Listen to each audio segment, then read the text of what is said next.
Welcome back to Word and Witness, a channel dedicated to faithful study of God's Word. And today's episode is all about the church. I want to talk about the church. You know, that church that's just down the road from you, that local assembly that you drive past every day, or perhaps even that ministry that you follow online. You see, the internet and the world are full of churches. And basically, there are three different kinds of churches in the world.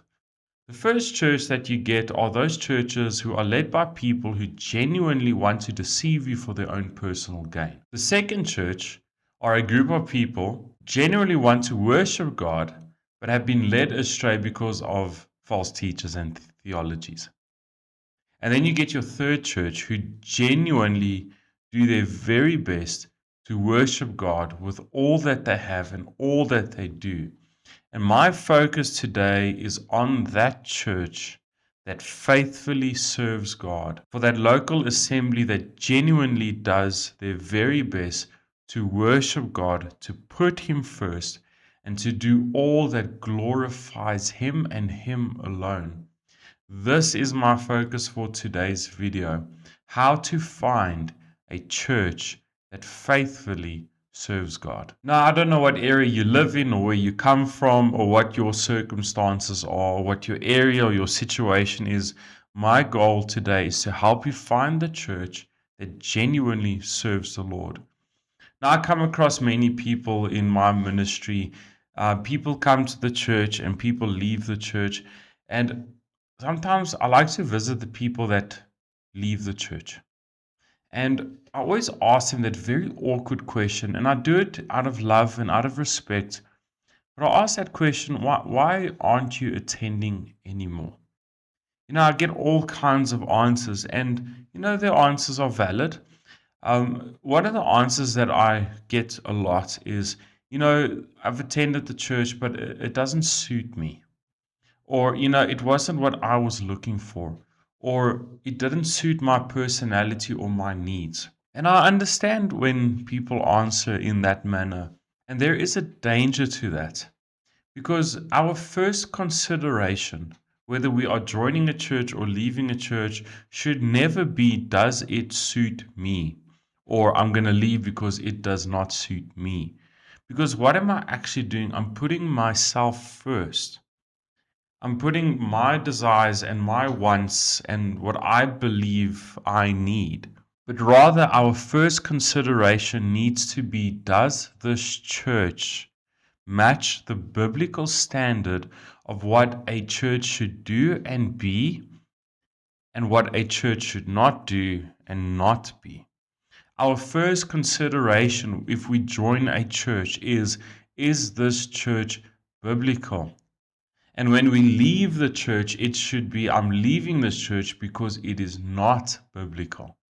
It all should be determined by Scripture and not necessarily how we feel. And for that to determine what the marks of a good church are versus a bad church, we need to turn to Scripture. I've chose particular passages in Scripture, Revelation chapter 2 and 3, for this. Now, I could have gone in a multitude of places in the Bible.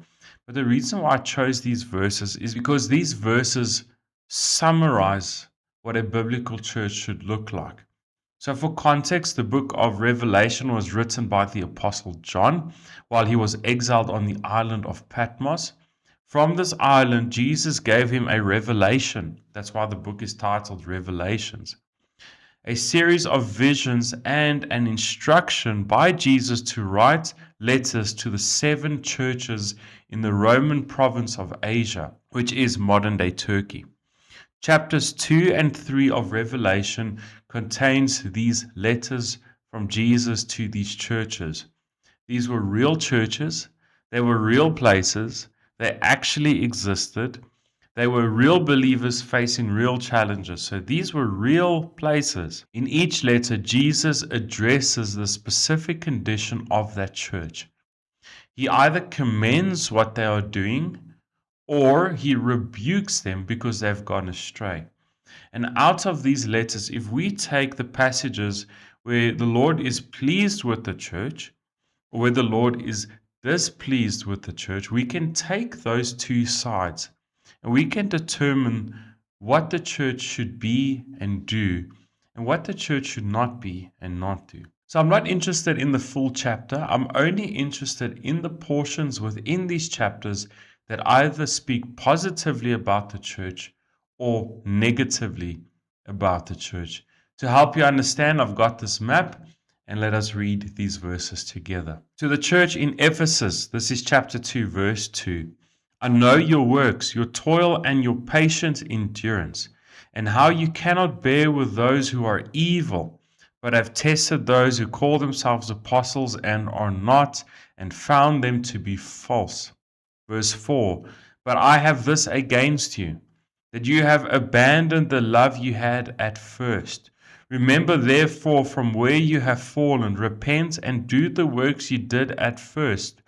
If not, I will come to you, remove your lampstand from its place, unless you repent. Jesus is essentially saying to the church in Ephesus, well done on patiently enduring persecution, and well done for not putting up with false teachers. But you have lost your love. Now, in the commentaries that I read, it is either that they've lost their love for Christ or they lost their love for each other. But I'm going to assume that both are true, because if you love Jesus genuinely, you would not lose your love for each other. And because you lose your love for each other, does that not mean you've already lost your love for Jesus? So I'm going to assume that both are correct here. Let's move on to the church in Smyrna, verse 9. I know your tribulation and your poverty, but you are rich. And the slander of those who say that they are Jews and are not, but are a synagogue of Satan. Do not fear what you are about to suffer. Behold, the devil is about to throw some of you into prison, that you may be tested, and for 10 days you will have tribulation. Be faithful unto death, and I will give you the crown of life. Jesus says nothing negative about this church. They were a small church. They had hardly any power or influence in the community, but they were also very poor. Jesus is commending them for their faithfulness regardless of their persecution. Some of these members were going to suffer. They would be thrown into prison. Some may even lose their life. But Jesus was commending them for their faithfulness regardless of persecution. To the church in Pergamum, verse 13, I know where you dwell, where Satan's throne is, yet you hold fast my name, and you did not deny my faith. So gain faithfulness in persecution. Verse 14, but I have a few things against you. You have some there who hold the teachings of Balaam, who taught Balak to put a stumbling block before the sons of Israel, so that they might eat food sacrificed to idols and practice sexual immorality. This church have allowed false teachers into their church, who then have influenced them to allow the practice of sexual immorality and idolatry. To the church in Thyatira, verse 19, I know your works, your love and faith and service and patient endurance, and that your latter works have exceeded the first. They are commended for their faith, their love, their service, their endurance, and their patience. Verse 20, but I have this against you, that you tolerate that woman Jezebel, who calls herself a prophetess, and is teaching and seducing my servants to practice sexual immorality and to eat food sacrificed to idols. Again, another church has accepted the teachings of a false prophet that has led many of the servants astray to practice sexual immorality and idolatry. To the church in Sardis, this is chapter 3, verse 1. I know your works. You have the reputation of being alive, but you are dead. Wake up and strengthen what remains and is about to die. For I have not found your works complete in the sight of my God. Remember then what you received and heard. Keep it and repent. If you will not wake up, I will come like a thief, and you will not know at what hour I will come against you. Although outwardly this church may seem alive, they have a good reputation in the community. They are doing all the good work, but inside something very bad is happening. They are spiritually dead. Christ is calling them to wake up and to repent and turn to Jesus so that they can become alive again, because Christ is the one that gives life to the church. To the church in Philadelphia, verse 8, I know your works. Behold, I have set before you an open door which no one is able to shut. I know that you have but little power, and yet you have kept my word and have not denied my name.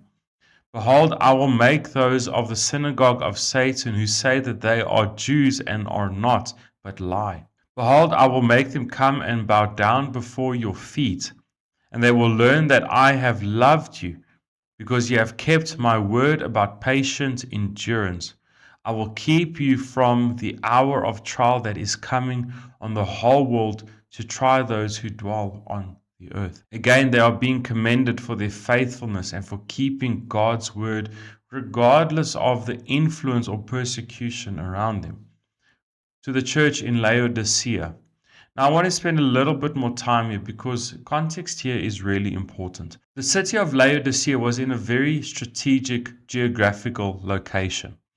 And how we interpret verses 15 of Revelation 3 depends heavily on the location of the city. When we read these verses, we see the words cold or hot and lukewarm. And we often interpret that cold is a negative thing and hot is a positive thing. But because of where Laodicea is located, they did not have a very good water supply. So they got water from a neighboring city, and this water that came through an aqueduct was very cold and refreshing. It was good to drink, it was clean. But because it had to travel along this really long aqueduct, by the time it got to Laodicea, it was no longer cold nor refreshing. It was lukewarm. And how can lukewarm water be cold or refreshing? It can't. So it doesn't serve its purpose. And then Laodicea also had a very good medical college where they produced medicine for the eyes, or an eye salve. And they got very hot medicinal water that had a ton of minerals inside. And this water, because it also had to travel in an aqueduct, by the time it got to Laodicea, it was lukewarm. And this lukewarm water cannot be medicinal. They would have to warm it up again because it was useless. So what Jesus is saying technically is that you are not serving your purpose. You are supposed to be a place that is refreshing to the people that come to you. And you must be a place that is medicinal. But because you have compromised the gospel, you are not serving your purpose and you are lukewarm. Later on, Jesus goes on and says, I stand at the door and knock. If anyone opens, I will come in. Basically, what Laodicea did is they took Jesus, they pushed him outside of the church, and Jesus is standing at the door knocking, waiting for someone to open. Let's read verse 15. I know your works. You are neither cold nor hot. Would that you were either cold or hot, or in other words, I would prefer it if you were either cold or hot. So because you are lukewarm and neither hot nor cold, I will spit you out of my mouth. For you say, I am rich, I have prospered, and I need nothing, not realizing that you are wretched, pitiable, poor, blind, and naked. The words poor, blind, and naked are very strategic here, because Laodicea had a very wealthy bank in their city, and a lot of the wealthy people stored their riches over there. So they were a very rich city, but they were spiritually poor. Blind is referring to the medicine that they made for the eyes. Although they helped people see, they were spiritually blind. And naked is referring to their textile industry. They had a very good textile industry where they produced wool of all different kinds of qualities, and they produced very good clothing, but they were spiritually naked. Out of these verses, out of the good things that Jesus have said about these churches and the negative things that he said, I have made a list of 10 things that we can use to determine whether the church we want to attend or the church we are attending is a church that pleases the Lord or not. I've listed 10 things, both in a positive sense and in a negative sense. And as you look at this list, I want you to ask the question, does my church lean more towards the positive side Or do they lean more towards the negative side? Let's look at this list together. A church must be a place that loves Christ above all else, and not a place that knows the truth but has lost its love for Christ. A church is a place that remains faithful to God's word and guards the truth, not a place that compromises the gospel or tolerates false teaching. A church is a place that remains faithful even when following Christ is costly, not a place that compromises the word to avoid hardship or gain acceptance. A church is a place that pursues holiness and lovingly calls people to repentance, not a place that tolerates or excuses ongoing unrepented sin. A place marked by love, faith, service, and spiritual growth, and not a place that becomes spiritually stagnant or complacent. A place that is spiritually alive and continually seeks God, not a place that only appears healthy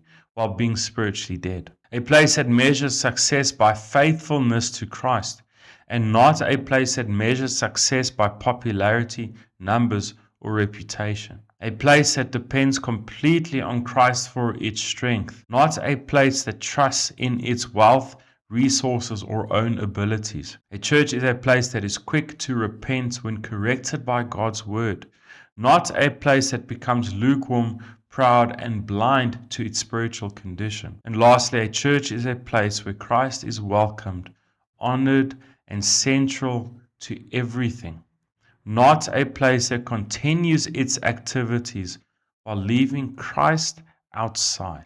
Just based off what Jesus said about these churches, we can very easily confirm and conclude what a church should be and do, and what a church should not be and not do. Remember, our goal as a church, as a body of Christ, is one goal really, and that is to worship God.